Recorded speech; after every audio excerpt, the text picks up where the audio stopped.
বিমুখ হচ্ছিল, বারবার বলার পরেও তারা যখন তাওহীদের পথে আসছিল না, আল্লাহ সুবহানাহু ওয়া তাআলা তার প্রিয়তম রাসূল নবী মুহাম্মদ সাল্লাল্লাহু আলাইহি ওয়াসাল্লামকে বড় আদর করে চমৎকার ভাবে হৃদয় প্রশান্ত হয়ে যায় এমন ভাষায় তাকে সান্ত্বনা দিচ্ছে যে ফাইন তাওয়াল্লাউ ফাকুল হাসবিয়াল্লাহ লা ইলাহা ইল্লা হু আলাইহি তাওয়াক্কালতু ওয়া হুয়া রাব্বুল আরশিল আযীম। আমার প্রিয়তম রাসূল হৃদয়ের সবটুকু আবেগ ও ভালোবাসা উজাড় করে আপনার স্বজাতিকে, আত্মীয় স্বজন, পরিবার পরিজনকে তাওহীদের দিকে ডাকছেন। এত আদর, মায়া, মমতা, যত্ন সহকারে ডাকার পরেও ফাইন তাওয়াল্লাউ, সূরা আত-তাওবা সর্বশেষ আয়াত 129 নম্বর আয়াত, আল্লাহ সুবহানাহু ওয়া তাআলা বলেন ফাইন তাওয়াল্লাউ, এত করে বোঝানোর পরেও, এত আদর করে ডাকার পরেও, এত মায়া করে আল্লাহর দিকে আহ্বান জানানোর পরেও ফাইন তাওয়াল্লাউ, যদি তারা মুখ ফিরিয়ে নেয়, আপনি পেরেশান হবেন না, হতাশ হবেন না, আপনি ভেঙে পড়বেন না। কারণ আপনার ভেঙে পড়া দরকার নেই, কারণ আপনি মালিক, আহকামুল হাকিমিন, আরহামুর রাহিমিন রব্বুল আলামিনের দিকে ডাকছেন। আপনার দায়িত্ব আপনি পালন করছেন, শতভাগ পালন করছেন, তাদেরকে ডাকছেন। ফাইন তাওয়াল্লাউ ফাকুল হাসবিয়াল্লাহ, বিমুখ হয়ে গেলে আপনার কোনো সমস্যা নেই, আপনি বলতে থাকুন, আপনার জবানে উচ্চারণ করুন, দুনিয়া পুরো উল্টে যাক, সারা পৃথিবী আপনার বিরুদ্ধে যাক, তারা আপনার কথা মানুক আর না মানুক, আপনি বলুন ফাকুল হাসবিয়াল্লাহ, আমার জন্য আল্লাহই যথেষ্ট। সুবহানাল্লাহ। এই যে প্রতি জুমায় আমরা কথাগুলো আওড়াই, এগুলো এমনি এমনি না, কোরআনে কারীমের কথা।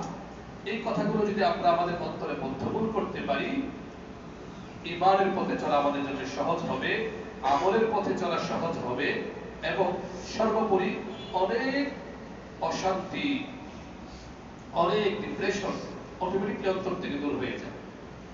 আমাদের সমাজে অনেক সময় এমন হয়, উত্তিক্ত বাস্তবতা, ভাই ভাইয়ের বিরুদ্ধে চলে যাচ্ছে, হয় কিনা?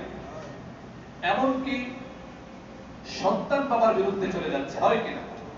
কি বলেন, হয় কিনা? এটা বাস্তব, দেখতে পাচ্ছি আমরা, আমাদের কাছে অনেকে আসে।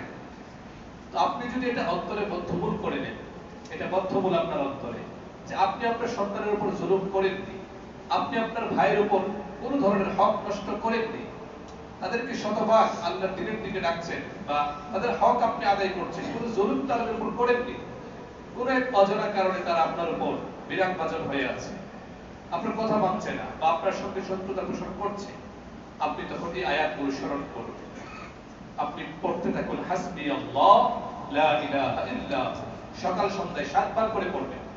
আলহামদুলিল্লাহ, আমি আমলটা করি, চেষ্টা করি নিয়মিতই সব সময় এটা করে যাওয়ার, অনেক দিন যাবত আমলটা চলছে, আপনারা করবেন ইনশাআল্লাহ।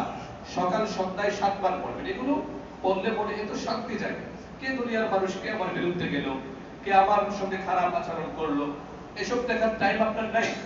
আপনি দেখুন আপনি আল্লাহর পথে আছেন কিনা, আল্লাহর হক্কুল্লাহ হক্কুল ইবাদে কোনো ঘাটতি হচ্ছে কিনা, আপনি আল্লাহর হুকুম পালন করছেন কিনা, আপনার ধারাতে মানুষের হক আদায় হচ্ছে কিনা, বাস এগুলো ঠিকঠাক রেখে এরপরে যদি আপনার সন্তান, আপনার ভাই, পরিবার পরিজন, আত্মীয় স্বজন আপনার বিরুদ্ধে চলে যায়, আপনার সঙ্গে খারাপ আচরণ করে, আপনি ধৈর্য ধরুন, সবর করুন।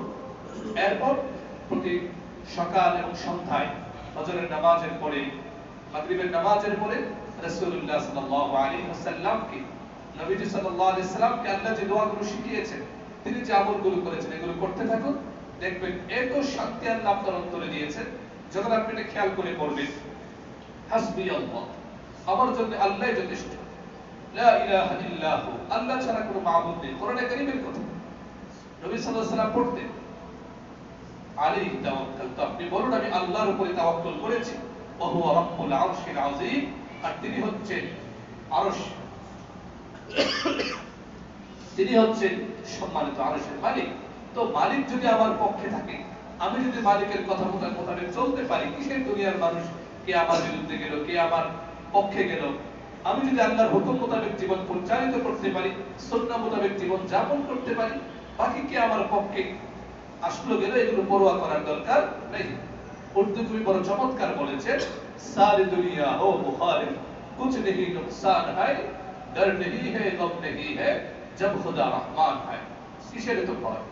সারা পৃথিবী আপনার বিরুদ্ধে চলে গিয়েছে, পুরো পৃথিবী যখন আপনার বিরুদ্ধে চলে যাবে, সারে দুনিয়া হো মুখালিফ, সারা পৃথিবী আপনার বিরুদ্ধে, কোনো অজানা কারণে আপনার ভাই বোন আপনার উপর বিরাট বাজন হয়ে আছেন, বিশেষ করে যারা দিনের উপর চলতে চান। এটা আমার সচক্ষে দেখা, আমি অনেককে দেখেছি যে দিনের উপর যারা হঠাৎ করে আল্লাহ বুঝ দেন, তাবলীগে গিয়েছেন বা আলেম ওলামাদের সান্নিধ্যে গিয়েছেন, আল্লাহ দিনের বুঝ দিলেন, দিনের উপর চলা শুরু করলেন, একবারে নিজের স্ত্রী সন্তান ভাই বোন এমন আচরণ করে খুব মানে মোল্লা হয়ে গিয়েছে, হুজুর হয়ে গিয়েছে, এটা বলে কিনা অনেককে দেখা যায়। দাঁড়িয়ে রেখেছে কি সুন্দর চমৎকার, নিজের পৌরসত্ব ফুটে ওঠে দাঁড়ির মাধ্যমে। বাহ, এখন দেখা যায় যে বন্ধু বান্ধবরা বলে যে কি মোল্লা হয়ে গেল, এটা কিও হয়, এটা কি আচরণ হয়। তো আপনি আল্লাহর হুকুম মোতাবেক চলুন, একটু ধৈর্য ধারণ করুন, আল্লাহর সব ক্ষেত্রে আল্লাহ সুবহানাহু ওয়া তাআলার অভিমুখী হন। দেখুন যে আপনি আল্লাহ এবং তার রাসূলের তরিকায় চলছেন কিনা, তার হক নষ্ট হচ্ছে কিনা। যদি তার হক নষ্ট হয়, ইস্তিগফার করে তার হকটাকে ফিরিয়ে দিন, বাস। এরপর আপনি আল্লাহর হুকুম মোতাবেক সকালে সন্ধ্যায় দোয়াগুলো করুন, হাসবুনাল্লাহু ওয়া নি'মাল ওয়াকিল নি'মাল মাওলা ওয়া নি'মান নাসির, এটা করুন। এমনি ভাবে যেটা একটু আগে বললাম, হাসবি আল্লাহ লা ইলাহা ইল্লা হু আলাইহি তাওয়াক্কালতু ওয়া হুয়া রাব্বুল আরশিল আযীম, হাদিসের বর্ণনা। যদি কেউ সকাল সন্ধ্যায় 7 বার এই দোয়াটা পড়ে, কোরআন কারীমের সূরা তাওবার শেষ আয়াত, বারবার এটা পড়ে, 129 নম্বর আয়াত, যে আল্লাহ সুবহানাহু ওয়া তাআলা নবী সাল্লাল্লাহু আলাইহি ওয়াসাল্লাম বলেছেন যে তার যাবতীয় সমস্যা, পেরেশানি, অস্থিরতা, ডিপ্রেশন আল্লাহ সুবহানাহু ওয়া তাআলা দূর করে দিবেন। সুবহানাল্লাহ, বলবো তো ইনশাআল্লাহ। তো বলছিলাম, রাদিতু বিল্লাহি রাব্বা, আল্লাহকে রব হিসেবে পেয়ে আমরা সন্তুষ্ট। মনের দুঃখ কষ্ট দুনিয়ার মানুষ বুঝতে চাইবে না, এজন্য যতটুকু সম্ভব নিজের দুঃখ কষ্ট সুখ দুঃখ এগুলো মানুষের কাছে খুব বেশি শেয়ার না করে, কারণ মানুষ অনেক সময় ঝামেলা করতে পারে। এজন্য সবকিছু কার কাছে বলবো? আল্লাহ। ওয়াবিল ইসলামি দীনা, ইসলামকে আমরা দিন হিসেবে পেয়ে আমরা সন্তুষ্ট, আলহামদুলিল্লাহ। তন্ত্রমন্ত্র বিভিন্ন দিকে যা দৌড়ঝাঁপ করার দরকার নাই, ইসলাম যেদিকে আছে, ইসলামের নির্দেশনা যেখানে আছে, বাস আমরা আছি। নবী মুহাম্মদ সাল্লাল্লাহু আলাইহি ওয়াসাল্লাম নবী, সকাল সন্ধ্যায় 3 বার করে আমরা সুনান আবু দাউদের বর্ণনা, হযরত আবু সাঈদ আল-খুদরি রাদিয়াল্লাহু আনহু বর্ণনা করে নবী সাল্লাল্লাহু আলাইহি ওয়াসাল্লাম ইরশাদ করেছেন, মান ক্বালা রাদিতু বিল্লাহি রাব্বা ওয়া বিল ইসলামি দীনা ওয়া বিমুহাম্মাদ সাল্লাল্লাহু আলাইহি ওয়াসাল্লাম নবিয়্যা কানা হাক্কান আলা আল্লাহি আন ইউদখিলাহু আল্লাহু আল জান্নাহ। সুবহানাল্লাহ। আপনি এটা বলতে থাকুন, আল্লাহকে রব হিসেবে পেয়ে আমি সন্তুষ্ট, ইসলামকে আমি ধর্ম হিসেবে গ্রহণ করে সন্তুষ্ট, নবী মুহাম্মদ সাল্লাল্লাহু আলাইহি ওয়াসাল্লামের উম্মত হতে পেরেছি, আলহামদুলিল্লাহ। আপনি পড়তে থাকুন, সকাল সন্ধ্যা 3 বার করে পড়ুন। হাদিসের বর্ণনা সুনান আবু দাউদে হাদিসটি এসেছে যে এইভাবে সকাল সন্ধ্যায় নিয়মিত বারবার পড়বে, এই আলোকে জীবন গড়বে, মুখে জবান দিয়ে যেমন বলবে, সব ক্ষেত্রে ইসলামকে, নবী মুহাম্মদ সাল্লাল্লাহু আলাইহি ওয়াসাল্লামের সুন্নাহকে প্রাধান্য দেওয়ার চেষ্টা করবে। নবী সাল্লাল্লাহু আলাইহি ওয়াসাল্লাম বলেন, আল্লাহ তার নিজের দয়া অনুগ্রহে ওই ব্যক্তিকে অবশ্যই জান্নাতে প্রবেশ করিয়ে দিবেন। সুবহানাল্লাহ। আল্লাহ আমাদের সকলকে তৌফিক দান করুন, বলুন আমিন। সর্বশেষ যে কথাটা, নবী মুহাম্মদ সাল্লাল্লাহু আলাইহি ওয়াসাল্লাম নবী, আমাদের নবী মুহাম্মদ সাল্লাল্লাহু আলাইহি ওয়াসাল্লাম, অনেক ঈমান চোররা ঈমান ধ্বংস করার জন্য অনেক ষড়যন্ত্র চালায়। এই ভারত উপমহাদেশের এক ভয়ঙ্কর ফিতনা, কাদিয়ানী ফিতনা, নাম শুনেছেন না আপনারা? অনেক শিক্ষিত মানুষগুলোকে তারা টার্গেট করে, পরিষ্কার আলাপ, নবী মুহাম্মদ সাল্লাল্লাহু আলাইহি ওয়াসাল্লামের পর আর কোনো নবী নেই। একদম অন্তরে বদ্ধমূল করে যদি জবাই করা হয়, কেটে টুকরো করা হয়, আগুনে পুড়িয়ে ছারখার করা হয়, ফাঁসির মঞ্চে নিয়ে যাওয়া হয়, তবু আমরা বলবো নবী মুহাম্মদ সাল্লাল্লাহু আলাইহি ওয়াসাল্লামের পরে কোনো নবী নেই, কোনো শাখা নবী নেই, কোন ধরনের প্রতিনিধিত্বকারী নবী নেই। ওরা কত ধরনের কথা যে বলে, এই জাহেল মূর্খরা মানুষদেরকে বোঝায়, বলে যে নবী মুহাম্মদ সাল্লাল্লাহু আলাইহি ওয়াসাল্লামকে আমরা নবী মানি, কিন্তু তার প্রতিনিধিত্বকারী, তার পক্ষ থেকে নায়েব, এই জাতীয় অনেক কথাবার্তা বলেন, পরিষ্কার খতমে নবুয়তের আকীদা পরিষ্কার অন্তরে বদ্ধমূল করতে হবে। নবী মুহাম্মদ সাল্লাল্লাহু আলাইহি ওয়াসাল্লামের পরে আর কোন নবী নেই। যদি কেউ বলে কোন ধরনের ছায়া নবী, জিল্লি নবী এই জাতীয় কথাবার্তা বলে, সে বেঈমান হয়ে যাবে এবং তাদেরকে যারা সঠিক মুসলমান মনে করবে তারাও বেঈমান হবে, কোনো সন্দেহ হবে। পরিষ্কার কথা। আপনার লক্ষ কোটি রাকাত তাহাজ্জুদ বরবাদ হবে, লক্ষ কোটি বার কোরআন খতম বরবাদ হবে যদি নবী মুহাম্মদ সাল্লাল্লাহু আলাইহি ওয়াসাল্লামকে আপনি শেষ নবী মানতে অস্বীকৃতি জানান বা অন্য কোনো ব্যাখ্যা আপনি গ্রহণ করতে চান, কোনো সুযোগ নেই। কিছু বিষয় এমন আছে যেগুলোর ব্যাপারে কোনো কম্প্রোমাইজ চলে না। এখানে কোনো উদারতার সুযোগ নেই, এখানে কোনো ধরনের নিরপেক্ষ হওয়ার কোনো সুযোগ নেই। স্পষ্ট কথা, নবী মুহাম্মদ সাল্লাল্লাহু আলাইহি ওয়াসাল্লামের পরে কোনো নবী নেই। যদি কেউ নবী দাবি করে, সে নিঃসন্দেহে ইসলামী রাষ্ট্র ব্যবস্থায় তাকে ওয়াজিবুল কতল, তাকে বোঝাতে হবে, বোঝানোর পর না মানলে সঙ্গে সঙ্গে তাকে হত্যা করতে হবে। কারণ এই ব্যাপারে কোনো ধরনের সুযোগ নেই, কম্প্রোমাইজ করার কোনো সুযোগ নেই, কোনো ধরনের পরিণতি করার কোনো সুযোগ নেই যে নবী মুহাম্মদ সাল্লাল্লাহু আলাইহি ওয়াসাল্লামের পরে আর কোনো নবী নেই। এই বিষয়টা বদ্ধমূল রাখতে হবে। যদি কেউ কোনো তর্কে আসে, বলবেন যে কোনো তর্ক নাই, উলামায়ে কেরামের কাছে যান। আমরা বদ্ধমূল অন্তরে আমাদের যে আল্লাহকে রব হিসেবে মেনে নিয়েছি, ইসলামকে দ্বীন হিসেবে গ্রহণ করেছি এবং নবী মুহাম্মদ সাল্লাল্লাহু আলাইহি ওয়াসাল্লাম আমার নবী, তারপরে কোনো নবী নাই। উলামায়ে কেরাম আমাদেরকে শিখিয়েছেন, কোনো তর্ক করতে চান আলেমদের কাছে যান, আপনারা কেউ তর্কে যাবেন না। ওরা এমন এমন সূক্ষ্ম কথাবার্তা বলবে যে সন্দেহে ফেলে দেওয়ার চেষ্টা করবে। ওরা পরিষ্কার আল্লাহ নবী মুহাম্মদ সাল্লাল্লাহু আলাইহি ওয়াসাল্লামের পরে কোনো নবী নেই। আল্লাহ আমাদের সকলকে সঠিকভাবে বিষয়গুলো বোঝার তৌফিক দান করুন, বলুন আমিন।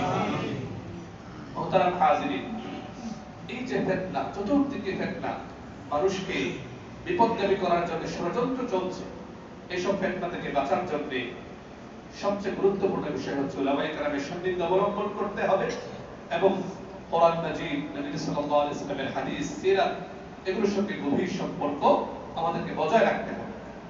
যতক্ষণ আমরা কোরআন এবং সুন্নাহকে মজবুতভাবে আঁকড়ে ধরব এবং কোরআন এবং সুন্নাহ ধারক বাহক উলামায়ে কেরামের সঙ্গে নিজেদেরকে সম্পৃক্ত রাখবো, ইনশাআল্লাহুল আজিজ আল্লাহ আমাদেরকে ফিতনা থেকে হেফাজত করবে। পক্ষান্তরে যদি পণ্ডিতি করি, নিজেদেরকে স্বয়ং সম্পূর্ণ মনে করি, কোরআন সুন্নাহ নিজেই বোঝার চেষ্টা করার একটা ইয়াতে পথে চলতে থাকি, এমন হলে ফিতনায় ঝরে যাওয়ার সমূহ আশঙ্কা থেকে যায়। এজন্য উলামায়ে কেরামের সান্নিধ্য সব সময়ের জন্য জরুরি। ইসলামকে উলামায়ে কেরামের নির্দেশনা মোতাবেক বুঝতে হবে। নিজের মতো করে বুঝলে ফিতনা চতুর্দিক থেকে আমাদেরকে গ্রাস করে ফেলতে পারে। আল্লাহ আমাদের সকলকে সব ধরনের ফিতনা থেকে বেঁচে আমরা যেন কোরআন এবং সুন্নাহকে সঠিকভাবে বুঝতে পারি, উলামায়ে কেরামের সান্নিধ্য অবলম্বন করতে পারি। আল্লাহ তৌফিক দান করুন, বলুন আমিন। মুহতারাম হাজিরিন, আমরা ধারাবাহিকভাবে আলোচনা করছিলাম, বেশ কয়েক জুমা যাবত আলোচনা করছিলাম যে পবিত্র কোরআন মাজিদ আল্লাহ সুবহানাহু ওয়া তাআলার পক্ষ থেকে মানব জাতির প্রতি শ্রেষ্ঠ উপহার। মানব জাতির প্রতি আল্লাহ যত উপহার দিয়েছেন, সেই উপহারগুলোর মাঝে যদি আমরা স্তর বিন্যাস করি, সর্বশ্রেষ্ঠ উপহার তো নবী মুহাম্মদ সাল্লাল্লাহু আলাইহি ওয়াসাল্লাম এবং তার উপর যে কোরআন নাযিল হয়েছে, সেই কোরআন হচ্ছে আল্লাহর পক্ষ থেকে মানব জাতির প্রতি শ্রেষ্ঠ উপহার। কোরআনের সঙ্গে যার সম্পর্ক নেই তার মানব জনম অর্থহীন। কোরআনের সঙ্গে যার সম্পর্ক দুর্বল, তার জীবন বিপদগামী হওয়ার সমূহ আশঙ্কায় ভরপুর, সে যখন তখন বিপদগামী হয়ে যায়। কোরআনকে যে হৃদয় দিয়ে আঁকড়ে ধরলো, তার জীবন সফল, সাকসেসফুল জীবন তার। কোরআনের সঙ্গে যার সম্পর্ক যত মজবুত, তার জীবন তত সুন্দর। এজন্য মুহতারাম হাজিরিন, আসুন কোরআনের সঙ্গে গভীর সম্পর্ক আমরা গড়ে তুলি। জিন্দেগি চলেই যাচ্ছে, কখন কার মৌত চলে আসে আমরা কেউ জানি না। গত পরশুদিন আমাদের বাসার পাশে নেত্রকোনায় যুবক ছেলে বিদ্যুতের কাজ করছিল, হঠাৎ করে বৈদ্যুতিক শকে মারা গেল। আল্লাহ তাকে মাফ করে, বলুন আমিন। কত স্বপ্ন ছিল, কত ধরনের পরিকল্পনা হয়তো তার ছিল, কিন্তু জিন্দেগি শেষ, হায়াতে জিন্দেগি এখানে শেষ হয়ে যাচ্ছে। আলহামদুলিল্লাহ আমাদের মুসল্লিদের অনেকেই তারা দ্বীনের পথে চলার চেষ্টা করছেন। অনেকের চেহারার দিকে তাকালেও ভালো লাগে। শুরুর দিকে আমরা যখন আলোচনা করতাম, তখন চেহারার যে গড়ন ছিল, আলহামদুলিল্লাহ তারা দিনের উপর চলার চেষ্টা করছে। দেখুন অনেকেই সুন্নাত মোতাবেক দাঁড়িয়ে রাখছেন এবং নামাজের দিকে আলহামদুলিল্লাহ অনেকেই যত্নবান হচ্ছে। এটাই হওয়া উচিত। জিন্দেগি কার কখন শেষ হয়ে যায় আমরা কেউ জানি না, কত পরিকল্পনা কত কিছু, শেষ কথা হচ্ছে আমাদেরকে মরে যেতে হবে। কোনো সন্দেহ আছে কোনো? এই কথাগুলো অন্তরে বদ্ধমূল করে নিই এবং আমাদের জীবনকে যত বেশি সৌন্দর্যমণ্ডিত করব, সৌন্দর্যমণ্ডিত করার জন্য আমাদেরকে কোরআনের সঙ্গে গভীর সম্পর্ক বজায় রাখতে হবে। গতকালকে পড়ছিলাম, দেখুন আমরা কোরআন তেলাওয়াত করার সময় পাই। বর্তমান পৃথিবীর শ্রেষ্ঠ মুহাদ্দিসদের অন্যতম একজন, বর্তমানে তুরস্কে অবস্থান করছেন শেখ মোহাম্মদ আওয়াম হাফিজাহুল্লাহ তাআলা ওয়া রাআহু। আল্লাহ ওনার ছায়াকে উম্মতের মাঝে দীর্ঘ করুন, বলুন আমিন। শ্রেষ্ঠ একজন মুহাদ্দিস, আমাদের উস্তাদ শেখ তাহমিদুল মাওলা হাফিজাহুল্লাহ গিয়েছিলেন সেখানে। তো পড়লাম ওনার সম্পর্কে। এত ব্যস্ত মানুষ, জীবন সায়াত নেই, কিন্তু উলুমুল হাদিসের উপর অনেক কাজ করে গিয়েছেন, ইতিহাস আসমা ও রিজালের উপর। এই বয়সে সারাদিন উনি কাজ করেন, কিন্তু দিনের শুরুতে তিনি প্রথমে 6 পারা তেলাওয়াত করেন। সুবহানাল্লাহ। 6 পারা তেলাওয়াত করার আগে অন্য কোনো কাজ শুরু করেন। তো জীবনে কত চমৎকার বরকত হয়েছে। 26 খণ্ডে বিশাল মুসান্নাফ ইবনে আবি শাইবার তাহকিক গবেষণামূলক সম্পাদনার কাজ করেছেন, আর অনেক কাজ করে গিয়েছেন। তো যেটা বলছিলাম, জীবনে এমন কিছু আমল আমাদের জীবনে হওয়া উচিত যে ঝড় বৃষ্টি তুফান যাই হোক আমার এই আমলটা চলবে। পারবো না ইনশাআল্লাহ? সামান্য হোক কোরআন তেলাওয়াত নিয়ে আমরা কথা বলছি। আল্লাহ যেন আমাকে এবং সকলকে যারা শুনছেন, কারণ আমার কবরে আমাকে যেতে হবে, আপনার কবরে আপনাকে যেতে হবে, কেউ সাথে থাকবে না। তো যদি এমন হয় যে আমার সারাদিনে সব কাজ করতে হয় 24 ঘন্টা, সবার তো একটা রুটিন আছে না? যত ব্যস্ততায় থাকুক চেষ্টা করি আমরা দিনের শুরুতে নির্দিষ্ট পরিমাণ অল্প হোক, যদি সেটা 1 পারা হতে পারে, না হলে কমপক্ষে আধা পারা, না হলে কমপক্ষে 5 পৃষ্ঠা হলেও, এমন একটা দিন যেন আমাদের না যায় যে আজকে আমার কোনো কোরআন তেলাওয়াত হয়নি, এমন যেন না হয়। তো ইনশাআল্লাহুল আজিজ কোরআনের সঙ্গে যত বেশি সম্পর্ক আমাদের বাড়বে, জীবন তত সৌন্দর্যমণ্ডিত হবে, মনে প্রশান্তি আসবে। আলহামদুলিল্লাহ আমাদের মুসল্লিদের মধ্যে অনেকে এমন আছে যখন শুনি এসে দোয়া চান যে হুজুর বিগত 1 সপ্তাহে আমার 1 খতম হয়ে গিয়েছে, আলহামদুলিল্লাহ। খুব আনন্দ লাগে। কোরআন পড়ছে একটা মানুষ, এর চেয়ে আনন্দের আর কি হতে পারে? অনেকে দোয়া চান আলহামদুলিল্লাহ। কেউ এসে বলেন যে 10 দিন 15 দিন 20 দিনে তার 1 খতম হচ্ছে। এই তো জীবন, এই কিন্তু জীবনের আসল কাজ। ব্যবসা বাণিজ্য চাকরি বাকরি সেগুলো তো করতেই হবে জীবন চালানোর জন্য, কিন্তু যে কাজটা আমার দুনিয়াতে আখিরাতে কবরে আমার কাজে আসবে সেটাকে তো প্রাধান্য দেয়া উচিত। আল্লাহ আমাদের সকলকে কোরআনের সঙ্গে মজবুত শক্তিমান সম্পর্ক করে তোলার তৌফিক দান করুন, বলুন আমিন। তো কোরআন তেলাওয়াতের আগ্রহ যেন বেড়ে যায়, সেজন্য আজকে আমরা সংক্ষেপে যারা কোরআন তেলাওয়াত করে কোরআনের সঙ্গে সম্পর্ক গড়ে তোলে, হাদিসের ভাষায় তাদের জন্য 10টা পুরস্কার। কয়টা পুরস্কার? খেয়াল করে এগুলো আমি পয়েন্ট ভিত্তিক আপনাদের সামনে বলার চেষ্টা করি, যাতে বিষয়গুলো মাথায় ঢুকে যায় এবং এগুলো যেন আমরা বারবার মনে রাখতে পারি। যদি মনোযোগ সহকারে আমি যদি ধীরস্থিরতার সঙ্গে বলার চেষ্টা করি, একই কথা বারবার বলি, যেন কথাগুলো অন্তরে বদ্ধমূল হয়। কখনো তেলাওয়াতের আগ্রহ কমে গেলে দেখবেন এগুলো যখন একটু আবার মনের মধ্যে গেঁথে দিয়ে আবার মনে করবেন যে কয়টা পুরস্কার, কি পুরস্কার। যেমন আমরা আগে বলেছি, যারা কোরআন তেলাওয়াত করে কোরআনের ভাষায় 5টা পুরস্কার বলেছিলাম, মনে আছে? 1 নম্বর পুরস্কার হলো যারা কোরআন তেলাওয়াত করে অধিক পরিমাণে কোরআনটাকে দেখে পড়ে বোঝার চেষ্টা করে, তারা কোরআনের ভাষায় ঈমানদারদের কাতারে শামিল, বলুন সুবহানাল্লাহ। আপনি মুমিন কি, যথার্থ মুমিন কিনা, এর একটা জ্বর আসলে যেমন আমরা থার্মোমিটারের মাধ্যমে আমরা বিভিন্ন ভাবে বুঝি না, তো আপনার ঈমান কি ঠিক আছে কিনা। অনেকে যে মজা করে বলে নামাজ না পড়লে ঈমান ঠিক আছে, বলে না মজা করে। তো নামাজই পড়ে না তার ঈমান ঠিক আছে বলতে কি? তো আমার ঈমান ঠিক আছে কিনা এটার একটা যন্ত্রের মাধ্যমে পরীক্ষা করতে পারবো যে আমি কোরআন কতটুকু তেলাওয়াত করি। তো কোরআনের পুরস্কার 1 নাম্বার, আমি যদি নিয়মিত কোরআন তেলাওয়াত করি, ঈমানদারদের সৌভাগ্যবান ঈমানদারদের তালিকায় আল্লাহ আমার নামটা লিখে দিবেন, সুবহানাল্লাহ। 2 নাম্বার, যত বেশি কোরআন তেলাওয়াত করব আল্লাহ সুবহানাহু ওয়া তাআলা আমার ঈমানের যে শক্তিকে বাড়িয়ে দিবেন, বলুন সুবহানাল্লাহ। 3 নাম্বার পুরস্কার বলেছিলাম সূরা আল-আদে 28 নম্বর আয়াতে, যে যারা যত বেশি কোরআন তেলাওয়াত করবে অন্তরে আল্লাহ প্রশান্তি দিয়ে দিবেন, বলেন সুবহানাল্লাহ। 4 নম্বর, যারা যত বেশি কোরআন তেলাওয়াত করবে আল্লাহ জাল্লা জালালুহু আম্মা নাওয়ালুহু তাদেরকে হেফাজত করবেন দুনিয়াতেও এবং আখিরাতেও, সুবহানাল্লাহ। 5 নম্বর পুরস্কার বলেছিলাম যত বেশি কোরআন তেলাওয়াত করা হবে এটা হচ্ছে একটা লাভজনক, কোরআনের ভাষায় ইয়ারজুনা তিজারাতান লান তাবুর, এমন এক ব্যবসার আশা তারা করছে যেটাতে কখনো লোকসান হবে না। তো কোরআন যখন সে তেলাওয়াত করবে প্রতি হরফে 10 নেকি, লিওয়াফিয়াহুম উজুরাহুম, 10 নেকি তো পাবে কোরআনের সঙ্গে সম্পর্কের কারণে, ওয়া ইয়াজিদাহুম মিন ফাদলি, আল্লাহর অনেক অনেক গুণে বাড়িয়ে দিবেন, বলেন সুবহানাল্লাহ। এখন সংক্ষেপে আমরা হাদিসের ভাষায় অনেক পুরস্কারের কথা আছে, সহজে মনে রাখার জন্য 10টা পুরস্কার যেন অন্তরে বদ্ধমূল হয়। আল্লাহ যেন আমাকে আমল করার তৌফিক দেন এবং যারা শুনছেন সকলকে যেন আমল করার তৌফিক দেন, বলুন আমিন।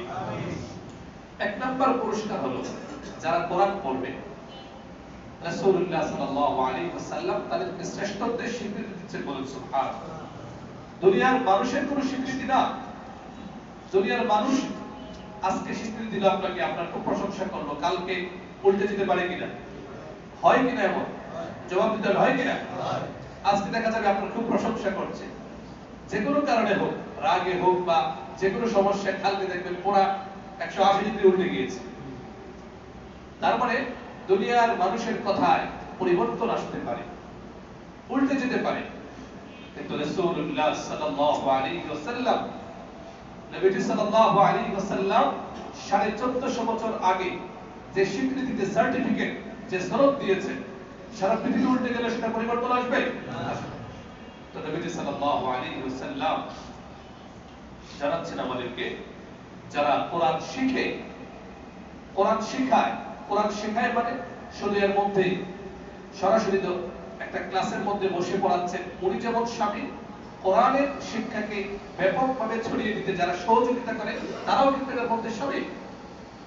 সরাসরি শামিল তো হচ্ছে যারা পড়াচ্ছেন, যে শিক্ষক যারা, টিচার যারা, তারা শামিল।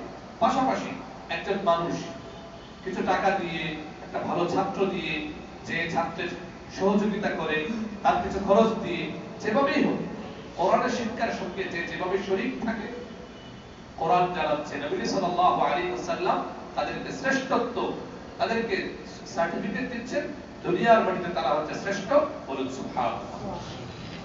1 নম্বর পুরস্কার হচ্ছে যারা কোরআন পড়ে, পড়ায়, কোরআনের সঙ্গে সম্পৃক্ত থাকে, কোরআনকে যারা বোঝার চেষ্টা করে। আমরা তো সারা জীবন কোরআনের ছাত্র, ঠিক না? আমরা আল্লাহর কাছে দোয়া করি সারা জীবন যেন আমরা কোরআন কারীমের ছাত্র হয়ে, মান তাআল্লামাল কোরআন, কোরআনকে যে শিখে পড়ে, তো আমরা সারা জীবন কোরআন পড়ি কিনা? আল্লাহ যেন আমাদেরকে সারা জীবন কোরআন পড়ে কোরআনের ছাত্র হওয়ার তৌফিক দান করেন, বলুন আমিন। 1 নম্বর পুরস্কার হলো যারা কোরআনকে পড়ে, পড়ায়, কোরআনের সঙ্গে সম্পৃক্ত থাকে। আল্লাহ রাসূল সাল্লাল্লাহু আলাইহি ওয়াসাল্লাম বলেন তারা হচ্ছে শ্রেষ্ঠত্বের সর্বোচ্চ চূড়ায় উন্নীত। দুনিয়ার মানুষ তাকে শ্রেষ্ঠত্বের স্বীকৃতি দিক বা না দিক, নবী সাল্লাল্লাহু আলাইহি ওয়াসাল্লামের ভাষায় তারা হচ্ছে শ্রেষ্ঠ, সর্বোচ্চ মর্যাদার আসনে উন্নীত, বলুন সুবহানাল্লাহ। তাহলে 1 নম্বর পুরস্কার কি হলো? শ্রেষ্ঠত্বের স্বীকৃতি। কোরআন আপনাকে শ্রেষ্ঠত্বের স্বীকৃতি আনয়ন করুন। আলহামদুলিল্লাহ, দেখলে এখানে খোঁজ নিলে দেখা যাবে অনেকেই এলাকায় হোক বা নিজেদের জেলা শহরে হোক বা বিভিন্ন জায়গায় কোরআনের বিভিন্ন মাদ্রাসার সঙ্গে যুক্ত আছেন, আছেন কিনা? অনেকে আছেন, আলহামদুলিল্লাহ। আসেন, আমার রুমে অনেক গল্প অনেকে করেন যে বাড়িতে মাদ্রাসার সঙ্গে যুক্ত আছেন, বিভিন্ন ভাবে সহযোগিতা করেন, খুব আনন্দ পাই এই সংবাদগুলো শুনে। দেখুন, কওমি মাদ্রাসাগুলো বা সাধারণ যে মাদ্রাসা যেগুলো আছে, সরকারি হলে খুব সহযোগিতা নেই, আপনারা সহযোগিতা করে মাদ্রাসাগুলোকে সামনে এগিয়ে যাওয়ার সুযোগ দিচ্ছেন, জনসাধারণের সহযোগিতায় মাদ্রাসাগুলো অগ্রগামী হচ্ছে। তো আপনি যে একটা মাদ্রাসার সঙ্গে যুক্ত আছেন, কোরআনের সঙ্গে যুক্ত আছেন, এটা আপনার জন্য অনেক বড় কপাল, অনেক বড় সৌভাগ্য। তো যারা এই সকল মাদ্রাসার সঙ্গে যুক্ত আছে বিভিন্ন ভাবে, অনেকে খুব পরামর্শ চান মাদ্রাসাটা কিভাবে আরো অগ্রগামী করা যায়। এবার বাড়িতে গিয়ে আমি আলহামদুলিল্লাহ অনেকগুলো মাদ্রাসা পরিদর্শন করেছি, তারা বারবার দাওয়াত করে যাওয়ার জন্য। তো বিভিন্ন কমিটির লোকের সঙ্গেও কথা বলেছি, ভালো লেগেছে যে তারা কোরআনকে একটা আবেগ দিয়ে ধারণ করে। আল্লাহ সুবহানাহু ওয়া তাআলা সকলকে একটা আবেগ, একটা ভালোবাসা, একটা প্রেরণা নিয়ে আমরা যেন কোরআনের সঙ্গে লেগে থাকতে পারি। সবাই তো কোরআন সরাসরি শিক্ষকতা করবে না, সবাই কি শিক্ষকতা করবে?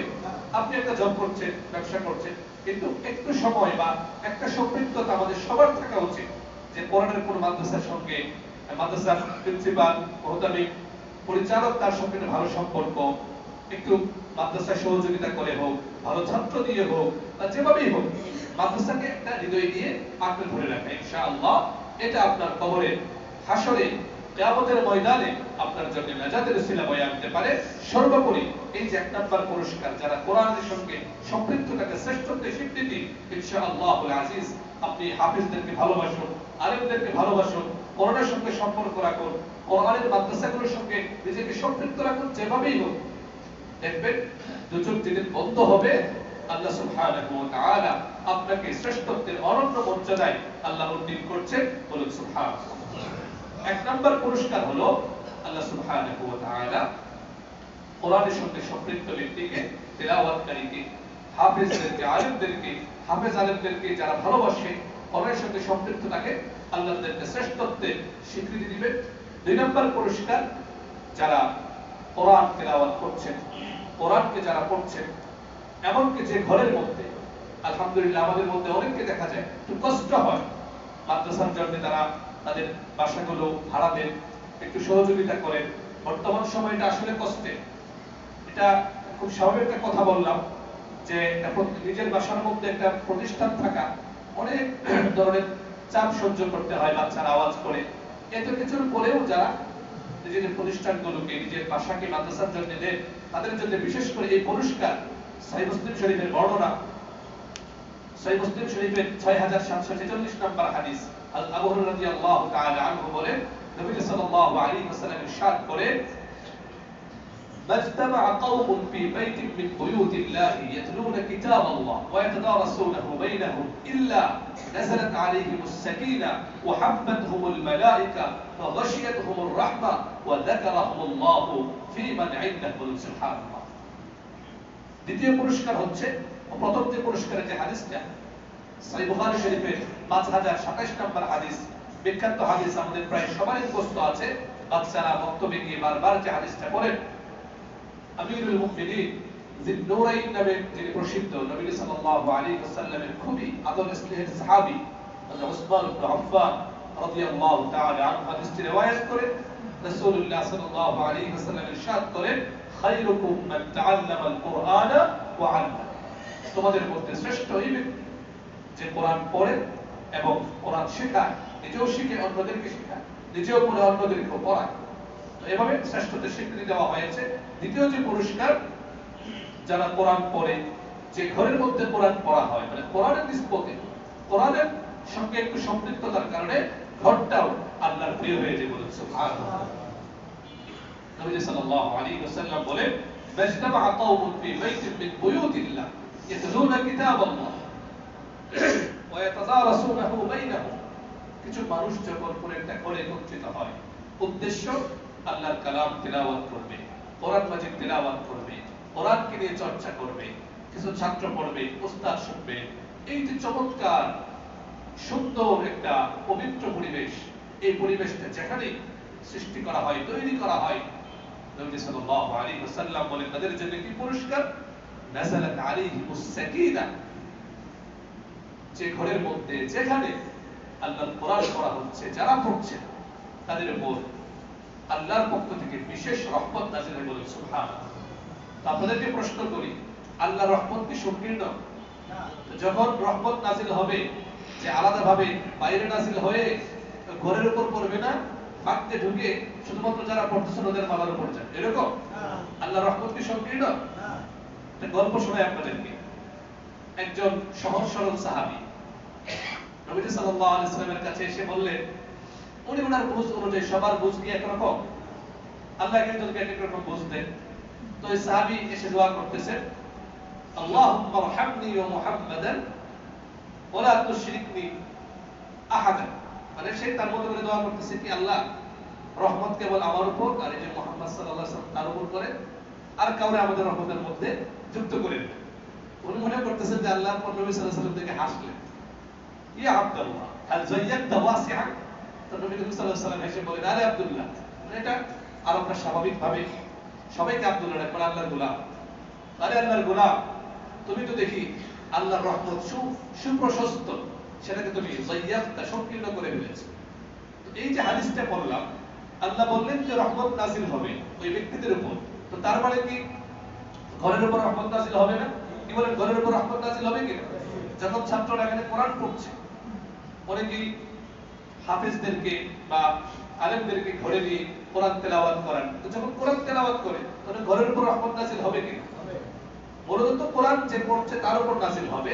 তো তার উসিলায়, তার মাধ্যমে, তার সৌভাগ্যের কারণে ঘরওয়ালা যারা, ঘরের অধিবাসী যারা, তাদের উপর আল্লাহর পক্ষ থেকে রহমত নাযিল হয়, বলুন সুবহানাল্লাহ। এরপর আর কি হয়? ওয়াগশিয়াতহুমুর রাহমা, চতুর্দিক থেকে রহমত বরকত তাদেরকে ঢেকে ফেলে, বলুন সুবহানাল্লাহ। ওয়াহাফাতহুমুল মালায়েকা, এগুলো আসলে বস্তুবাদী মানসিকতার কারণে এগুলো বুঝে আসতে চায় না, বুঝে আসবে। এই যে রহমত বরকত ফেরেশতা ঢেকে রাখা চতুর্দিক থেকে, সব দিক থেকে আল্লাহ রহমতে বরকতে আমাদেরকে ঢেকে রাখার যে বিষয়টা, এটা বুঝে আসবে কখন? দোজখ যেদিন বন্ধ হয়ে যাবে। মাঝে মাঝে এমনিতে বুঝে আসে। সেদিন একটা গল্প শুনলাম যে ঘরের সব সদস্যরা বসে, দেখুন রহমত কি জিনিস। আমরা শুধু মনে করি যে আল্লাহ এই মুহূর্তে আমাকে 10 লাখ টাকা দিয়ে দেন, আসমান থেকে পড়ে গেল, মনে হয় এটাই রহমত। অথচ ওই দিন শুনলাম পরিবারের সব সদস্য বিছানায় বসে আছে, ওনারা আমল ওয়ালা মানুষ, সবাই নামাজ পড়েন, রোজা রাখেন। তো গল্পটা শুনে আমার তখন রহমতের কথা মনে পড়ে। ফ্যানের সমস্যা হচ্ছিল, ওনারা খেয়াল করেন, আল্লাহ পাকের ইচ্ছা, সবাই যখন ঘর থেকে ওই রুম থেকে বের হলো, হঠাৎ করে ফ্যানটা খুলে পড়ে, এটা রহমত কিনা? সবাই যদি থাকতো এখানে, ওটা পড়লে কি অবস্থা হতো? ছোট বাচ্চা ছিল তো পুরো ভর্তা হয়ে যেত করে। কিন্তু এগুলোকে আমাদের রহমত মনে হয়। এই যে হঠাৎ একটা সংকট থেকে আল্লাহ বাঁচিয়ে দিলেন, কত বড় একটা সমস্যা থেকে আল্লাহ হেফাজত করলেন, এগুলো আমাদের বোঝা উচিত। অনেক বড় বড় সমস্যা তখন মনে হয় যে আল্লাহ সুবহানাহু ওয়া তাআলা নিজ দয়ায় আল্লাহ হেফাজত করেছে। বেশ কয়েক বছর আগে আমাদের বাড়িতে আমাদের একটা জলপাই গাছ, জলপাই পাড়ার জন্য একটা বাচ্চাকে তোলা হলো। ছোট বাচ্চা সব সময় পারে, তো সবাই বলে ওকে তুললাম, ও জলপাই পাড়ছে, হঠাৎ করে আমাদের পড়ে গেল। পড়ে গিয়ে আল্লাহ সুবহানাহু ওয়া তাআলা একান্ত দয়া, এতদিনে হয়তো কারাগারে থাকা লাগতো, আরো প্রায় 2 বছর আগে না 3 বছর আগের কথা হবে। তো সে এমন একটা জায়গায় পড়েছে, ওখানে কাদা ছিল, অনেকটা কাদা ছিল, যার ফলে সে এরকম কোনো ব্যথাও পায়নি। আমরা তো ভয়ে অবস্থা খারাপ। তো কত বড় দয়া আল্লাহ। এই যে আমরা দোয়া করছি, ওই মুহূর্তে যদি একটা অ্যাক্সিডেন্ট হতো তো সপরিবারে আমাদের সবার কারাগারে থাকা লাগতো। এই বিষয়গুলো, এই রহমতগুলো আমরা অনেকে বুঝতে চাই না। আমরা মনে করি যে আল্লাহ এই মুহূর্তে এটাই দাও, এটাই করো। কিন্তু এই যে দোয়ার মাধ্যমে, আমরা বলেছিলাম না একাধিকবার এখানে আমরা আলোচনা করেছি, যে আপনি যে দোয়া করছেন, হাসবি আল্লাহ, আল্লাহ আমার জন্য যথেষ্ট, আল্লাহ আপনি আমাকে হেফাজত করেন, এই দোয়াগুলো আমরা করি না? দোয়া আপনি যেটা চাচ্ছেন 3 ধরনের, 3 ভাবে কবুল হয়। যেটা চাচ্ছেন আল্লাহ হুবহু সেটা হয়তো দিয়ে দিবেন, অথবা এই দোয়ার মাধ্যমে আল্লাহ অনেক বড় বিপদ থেকে আল্লাহ বাঁচিয়ে দিবেন, যেটা আপনি কল্পনা করতে পারবেন না। কিছু তো আমাদের সামনে বুঝে আসে, যে বাচ্চাটা পড়ে কাদার মধ্যে পড়েছে, কোনো সমস্যা হবে, এটা তো আমরা সরাসরি দেখলাম। এছাড়া অনেক এমন হয় যে কোনো বড় একটা বিপদ মাথার উপর দিয়ে চলে গেল, বা বড় সংকট আল্লাহ একবারে দূর করে দিলেন, যেটা আপনি ওই যে দোয়া করেছিলেন এই দোয়ার উসিলায়। কোনোটাই হলো না। কিয়ামতের ময়দানে, হাশরের ময়দানে যখন আপনি উঠবেন, দেখবেন আল্লাহ সুবহানাহু ওয়া তাআলা এমন ভাবে দুনিয়ার যত দোয়া করেছিলেন, চোখের পানি ফেলেছিলেন, কেউ দেখেনি, আর খুব আফসোস লেগেছিল, হায় আমার দোয়া কেন কবুল হয় না। আসলে একজন মুমিন কখনো এই কথা বলতে পারে না। তো সেদিন আপনার বুঝে আসবে, যা দোয়া করেছিলেন, আল্লাহ ওমা রাব্বুকা বিযাল্লামিল লিল ইবাদ, বান্দার উপর আল্লাহ কোনো জুলুম করেন, আল্লাহ সুবহানাহু ওয়া তাআলা সেদিন আপনাকে দুনিয়ার যত দোয়া করেছেন প্রত্যেকটা সওয়াব আল্লাহ সেদিন দিবে। আশ্চর্যের বিষয় হলো, সেদিন অনেকে দেখে বলবে, হায় দুনিয়ার কোনো দোয়া যদি কবুল না হতো। এই হলো আমরা মানুষ। তো যাক, বলছিলাম রহমত বরকত আল্লাহ সুবহানাহু ওয়া তাআলার পক্ষ থেকে আসে। হতাশ হওয়া যাবে না, পেরেশান হওয়া যাবে না। আপনি আপনার কোরআন তেলাওয়াত করে যে কোনো ভাবেই হোক কোরআনের সঙ্গে সম্পৃক্ত থাকি। যদি সন্তানদেরকেও পড়াই, কোরআন তো পড়াতেই হবে। আপনি আপনার সন্তানকে যাই বানান না কেন, কোরআন পড়াতে হবে কিনা? এটা তো কোনো বিকল্প নাই। তো যখন কোরআন তেলাওয়াত করা হয়, আপনার ঘরের মধ্যে কোরআন তেলাওয়াত করা হবে, আল্লাহর পক্ষ থেকে রহমত আসবে। দেখবেন পারিবারিক অনেক সংকট এমনি কেটে যাবে। অনেকে আমাদের কাছে আসেন বারবার যে হুজুর পরিবারে কোনো মিল নাই, সন্তানের সাথে বাবার মিল নাই, বাবার সাথে সন্তানের মিল নাই, স্বামী স্ত্রীর কোনো মিল নাই, থাকবে কিভাবে? আপনি দিনের উপর চলে, বছরের পর বছর চলে যায়, কোনো তেলাওয়াতের কথা শোনা যায় না, দিনের উপর চলার কোনো মানসিকতা নেই, জিকির আজকার নেই, এটা তো পুরো ঘর না, এটা তো পুরো শয়তানের আখড়া হয়ে যাবে। তো আপনি যখন তেলাওয়াত করবেন, সন্তানদেরকে তেলাওয়াত করাবেন, আপনার ঘরের মধ্যে প্রতিদিন কোরআনের তেলাওয়াত হবে, আল্লাহর পক্ষ থেকে রহমত আসবে। আর কি লাভ হবে? দেখুন, দুনিয়াতে সামান্য সাধারণ থেকে সাধারণ একজন কাউন্সিলর বা একজন চেয়ারম্যান আমার কথা আপনাদের কথা কারো কথা আলোচনা করলে আমরা আনন্দিত হই, ঠিক কিনা? দুনিয়াতে ভালো দৃষ্টান্ত আরো যদি আমরা দেখি, বাইতুল মুকাররমের খতিব সাহেব আপনার কথা আমার কথা আলোচনা করলেন, আমরা আনন্দিত হই কিনা? আল্লাহ রাসূল সাল্লাল্লাহু আলাইহি ওয়াসাল্লাম বলেন, যারা কোরআন তেলাওয়াত করে, যে ঘরের মধ্যে কোরআন তেলাওয়াত হয়, সেই ঘরের কথা, সেই ঘরের বাসিন্দাদের কথা, কোরআন তেলাওয়াতকারীদের কথা আল্লাহ সুবহানাহু ওয়া তাআলা ওয়া যাকারাহুমুল্লাহু ফী মান ইনদা, আল্লাহ সুবহানাহু ওয়া তাআলার কাছে থাকা নিষ্পাপ, নিষ্কলুষ, মাসুম ফেরেশতাদের সঙ্গে আল্লাহ সুবহানাহু ওয়া তাআলা ওই ব্যক্তির আলোচনা করেন, তার প্রশংসা করেন। সুবহানাল্লাহ। এর চেয়ে বড় সৌভাগ্যের আর কি হতে পারে? আসুন আমরা কোরআনের সঙ্গে সম্পৃক্ত হই, যেভাবেই হোক জীবনে কোনোভাবে যেন কোরআন থেকে আমরা বিচ্ছিন্ন না হই, তেলাওয়াতের মাধ্যমে, সন্তানদেরকে পড়ানোর মাধ্যমে, এবং নিজের এলাকায়, গ্রামে, যখন যেখানে সুযোগ হয় আলেম ওলামা মাদ্রাসাগুলোর সঙ্গে সম্পৃক্ত হয়ে আমার উপার্জনের সামান্য কিছু হলেও যেন প্রতি মাসে মসজিদে আমরা যেমন দিচ্ছি, মাদ্রাসায় আমরা দিব, সব জায়গায় দিনের যত খেদমত হয়, বিশেষ করে মাদ্রাসাগুলো অনেক কষ্টে চলে, সেগুলোর সঙ্গে আমরা সম্পৃক্ত থাকার চেষ্টা করব, কোরআনের সঙ্গে সম্পৃক্ত হওয়ার চেষ্টা করব। আল্লাহ সুবহানাহু ওয়া তাআলা আমাদের সকলকে আজকে যে বিষয় বললাম, এক হচ্ছে শ্রেষ্ঠত্বের স্বীকৃতি, আমরা যেন কোরআনের মাধ্যমে সর্বশ্রেষ্ঠ মানুষের রূপান্তরিত হতে পারি। এরপরে দ্বিতীয় যে পুরস্কারের কথা বললাম, আমরা যেন কোরআনের মাধ্যমে আল্লাহর পক্ষ থেকে বিশেষ রহমতের অধিকারী হতে পারি, ফেরেশতাদের পক্ষ থেকে আমাদেরকে যেন হেফাজত করা হয়। কারণ আমরা বিশ্বাস করি আল্লাহ যদি আমাদেরকে হেফাজত না করে, আমরা যত চেষ্টাই করি, তো যত ধরনের পন্থা অবলম্বন করি না কেন, আল্লাহু খায়রুল হাফিজ, একমাত্র হেফাজত করে, শ্রেষ্ঠ হেফাজতকারী কে? আল্লাহ। তো আপনি কোরআন পড়েন, ফেরেশতাদের মাধ্যমে আল্লাহ আপনাকে হেফাজত করবেন। সুবহানাল্লাহ। এবং আল্লাহর পক্ষ থেকে বিশেষ রহমত আপনার উপর নাযিল হতে থাকবে, যেটা দুনিয়াতে কখনো কখনো আপনার অনুভূত হবে, কিন্তু দু চোখ বন্ধ হলে শতভাগ আপনি বুঝতে পারবেন যে কি মহান দৌলত কোরআনের সঙ্গে আপনার সম্পৃক্ততা ছিল। আল্লাহ তাআলা আমাদের সকলকে তৌফিক দান করুন। আমিন। ওয়া আখিরু দাওয়ানা আলহামদুলিল্লাহি রাব্বিল আলামিন।